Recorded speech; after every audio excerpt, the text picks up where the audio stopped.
बातमीपत्रात आता पाहूयात गल्लीपासून ते दिल्लीपर्यंतच्या ताज्या घडामोडींचा धावता आढावा। मराठा आरक्षणासाठी रान पेटवणाऱ्या मनोज जरांगे पाटलांनी सोमवारी भाजप नेते नारायण राणे यांच्यावर तिखट पलटवार केलाय। नारायण राणे यांनी देवेंद्र फडणवीस यांच्या ऐकून मला धमकी देऊ नये, त्यांनी मराठा समाजाच्या बाजूने बोलावे, मी फडणवीसांना मोजत नाही, कारण मराठा समाजाने भले भले पायाखाली चिरडलेत, असंही त्यांनी म्हटलं। मनोज जरांगे यांनी सोमवारी अमरावतीत पत्रकारांशी संवाद साधला।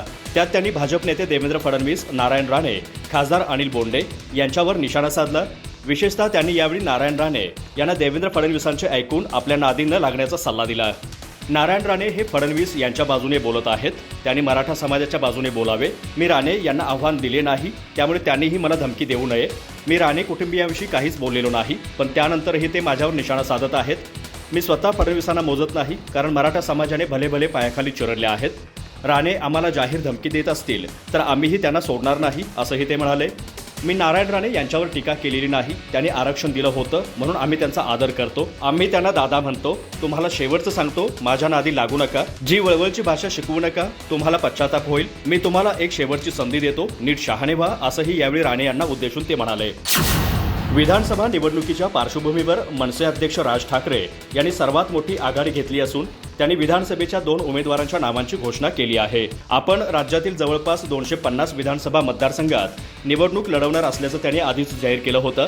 त्यानुसार मनसेच्या वतीने 2 उमेदवारांच्या नावाची घोषणा करण्यात आली आहे। यामध्ये शिवडी विधानसभा मतदारसंघातून बाळा नांदगावकर तर पंढरपूर विधानसभा मतदारसंघातून दिलीप धोत्रे यांना मनसेच्या वतीने उमेदवारी जाहीर करण्यात आली आहे। पंढरपूर विधानसभेमध्ये समाधान अवताडे हे भाजपचे विद्यमान आमदार आहेत, त्यांच्या विरोधात मनसेने दिलीप धोत्रे यांना उमेदवारी जाहीर केली आहे। तर अजय चौधरी शिवडी विधानसभा मतदारसंघातील उद्धव ठाकरे गटाचे विद्यमान आमदार आहेत, त्यांच्या विरोधात बाळा नांदगावकर यांना उमेदवारी जाहीर करण्यात आली आहे। एकंदरीत एक उमेदवार हा उद्धव ठाकरे गटाविरोधात तर एक उमेदवार हा भाजप विरोधात दिल्यामुळे आता आगामी विधानसभा निवडणुकीत मनसे हा तगडा प्रतिस्पर्धी ठरण्याची शक्यता वर्तवली जात आहे।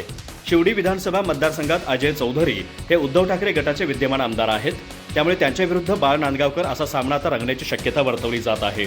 बाळा नांदगावकर हे राज ठाकरे यांच्या जवळचे सहकारी मानले जातात। मनसेच्या स्थापनेपासून ते राज ठाकरे यांचे एकनिष्ठ मानले जातात, त्यामुळे त्यांना उमेदवारी जाहीर झाली आहे। चांदीवाल अहवाल महाआघाडीचे सरकार असताना जाहीर करणार होते, मात्र अहवाल जाहीर होण्यापूर्वी 40 आमदारांना 50 कोटी रुपये देऊन देवेंद्र फडणवीस यांनी सरकार पाडले, असा पलटवार माजी गृहमंत्री अनिल देशमुख यांनी केला आहे। चांदीवाल अहवालावरून अनिल देशमुख यांनी प्रश्नचिन्ह उपस्थित केलं होतं, त्यावर देवेंद्र फडणवीस यांनी महाविकास आघाडीचं सरकार असताना अहवाल सादर झाला होता, मग तो जाहीर का केला नाही, असा प्रश्न विचारला होता। यावर आता देशमुख यांनी देखील पलटवार केला आहे। या संदर्भात बोलताना अनिल देशमुख यांनी देवेंद्र फडणवीस यांच्यावर पुन्हा एकदा निशाणा साधलाय। मी गृहमंत्री असताना मुकेश अंबानी यांच्या घरासमोर एका स्कॉर्पिओमध्ये स्फोटकं ठेवण्यात आली होती, त्यानंतर त्या गाडी मालकाची हत्या झाली। या दोन्ही गुन्ह्यांमध्ये मुंबई पोलिसांचे तत्कालीन आयुक्त परमवीर सिंह हे मास्टरमाइंड होते, यांना NIA कडून अटक होणार होती, मात्र परमवीर सिंह आणि फडणवीस यांच्यात चर्चा झाली, त्यामुळे परमवीर सिंह हे फडणवीस यांना शरण गेले आणि या गुन्ह्यात मला अटक करू नका अशी विनंती केली। त्याचवेळी फडणवीस यांनी माझ्यावर सरकार पाडण्यासाठी परमवीर सिंह यांना आरोप करायला सांगितले। तसं फडणवीस आणि परमवीर सिंह यांच्यात डील झाली होती, त्यामुळे परमवीर सिंह यांनी माझ्यावर आरोप लावले होते, असा देखील दावा अनिल देशमुख यांनी केला आहे। देवेंद्र फडणवीस एक खोटे बोलतात अशी टीका देखील माजी गृहमंत्री अनिल देशमुख यांनी केली आहे। परमवीर सिंह आणि देवेंद्र फडणवीस यांच्यात डील झाली होती, असा आरोप देखील त्यांनी केला। मागील काही दिवसांपासून चांदीवाल अहवालावरून राज्यात चांगलंच वातावरण तापलं आहे।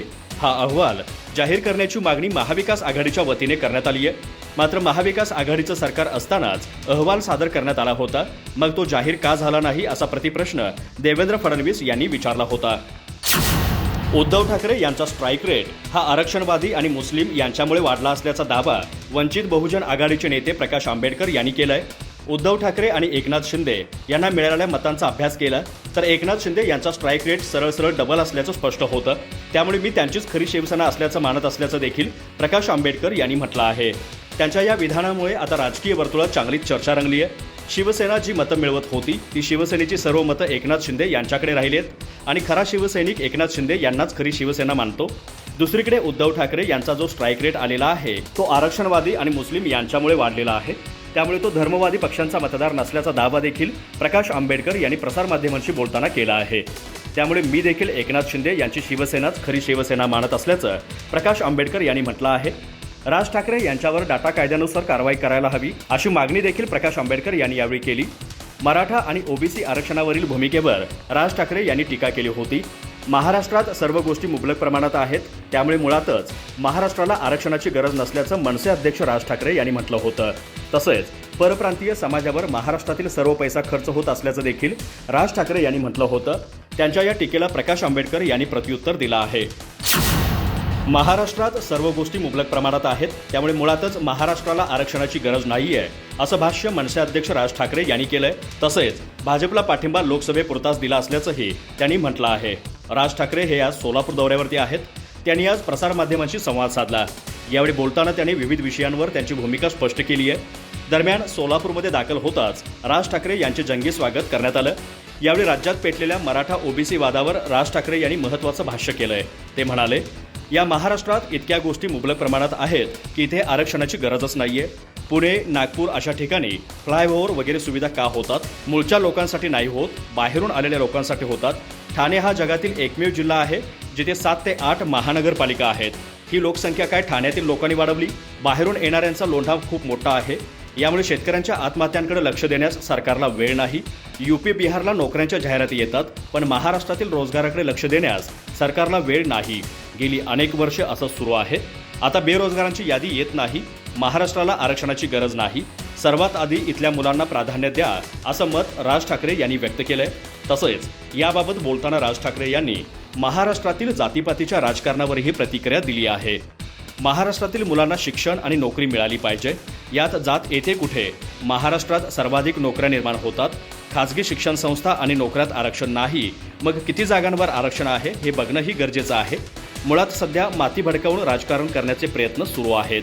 हे फक्त मतांचं राजकारण आहे. प्रत्येकाने ही गोष्ट समजून घेतली पाहिजे.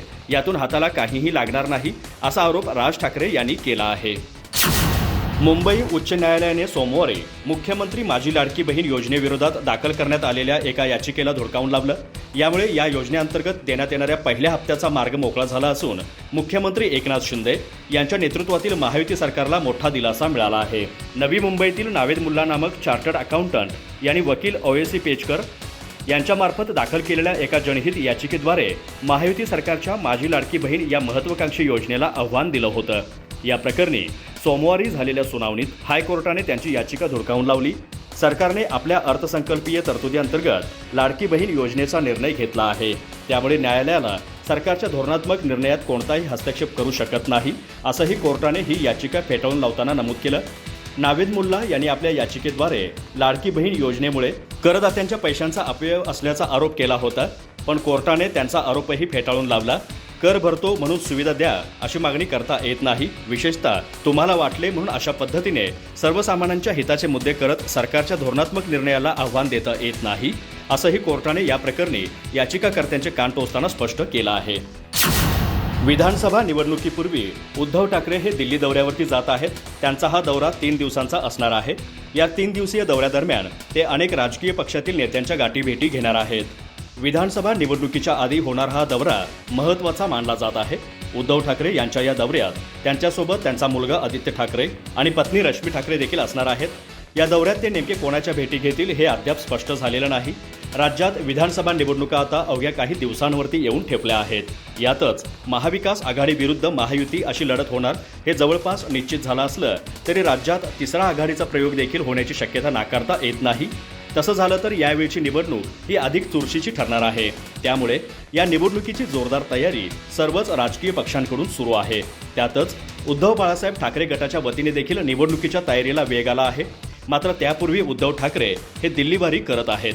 त्यामुळे त्यांच्या या दौऱ्याकडे सर्वांचं लक्ष लागलं आहे. उद्धव ठाकरे आपल्या दिल्ली दौऱ्यात काँग्रेसच्या माजी अध्यक्षा तथा नेत्या सोनिया गांधी तसेच राहुल गांधी यांची भेट घेण्याची शक्यता वर्तवली जात आहे. मात्र उद्धव ठाकरे आपल्या या भेटीत नेमकी कोणत्या नेत्यांना भेटणार आहेत हे अद्याप स्पष्ट झालेलं नाही. इंडिया आघाडीच्या बैठकीत उद्धव ठाकरे यांचे महत्त्व आधीच अधोरेखित झालं होतं. त्यातच आता पुन्हा एकदा उद्धव ठाकरे यांचा दिल्ली दौरा महत्त्वाचा मानला जात आहे. मुख्यमंत्री पदाबाबत देखील ते काँग्रेसच्या राष्ट्रीय नेतृत्वाशी चर्चा करण्याची शक्यता वर्तवली जात आहे. राज ठाकरेंचे राजकारण मॅच फिक्सिंगवर चालते. ते प्रत्येक वर्षी नव्यानेच सुरुवात करतात असा टोला ठाकरे गटाचे नेते संजय राऊत यांनी मनसे अध्यक्ष राज ठाकरे यांना लगावला आहे. तसेच फडणवीस हे राजकारणातील कच्चे लिंबू असल्याची टीकाही त्यांनी केली आहे. आज प्रसारमाध्यमांशी बोलताना त्यांनी धारावीच्या प्रकल्पावरून मुख्यमंत्री शिंदे यांच्यावरही निशाणा साधला आहे. सोलापूरमध्ये बोलताना राज ठाकरे यांनी शरद पवार यांना टोला लगावला होता. त्यांनी महाराष्ट्राचा मणिपूर करण्यात हातभार लावू नये असं राज ठाकरे म्हणाले होते. याबाबत राऊतांना विचारलं असता ते म्हणाले, राज ठाकरे यांनी राजकारणात पुन्हा नव्याने सुरुवात केली आहे. ते प्रत्येक वर्षी राजकारणात नव्याने सुरुवात करतात, मात्र त्यांना कधीच यश मिळत नाही. त्यांचं संपूर्ण राजकारण हे मॅच फिक्सिंगवर चालते, शिवाय हे फिक्सिंगही नीट होत नाही, अशी टीका राऊतांनी केली आहे. माजी गृहमंत्री अनिल देशमुख यांनी चांदीवाल आयोगाचा चौकशी अहवाल लपवल्याचा आरोप महायुतीवर केला आहे. त्यानंतर उपमुख्यमंत्री फडणवीसांनी तो अहवाल महाविकास आघाडी सरकारच्या काळातच प्रसिद्ध झाला होता असा दावा केला आहे. यावरून राऊतांनी देवेंद्र फडणवीसांना लक्ष्य केलंय. देवेंद्र फडणवीस हे राजकारणातील कच्चे लिंबू आहेत. त्यांचे मोदी शहांमुळे त्यांचं कलिंगड झालं होतं. तो अहवाल सादर झाल्यानंतर पुढील 10 ते 12 दिवसात त्यांनी आमचे सरकार पाडलं. अहवाल सादर केला जाऊ नये यासाठी त्यांनी आमचे सरकार पाडलं. फडणवीसांनी अतिहुशार असल्याचा आव आणू नये. त्यांच्या हुशारीची हवा आम्ही लोकसभेत काढली आहे, असंही राऊतांनी यावेळी म्हटलं.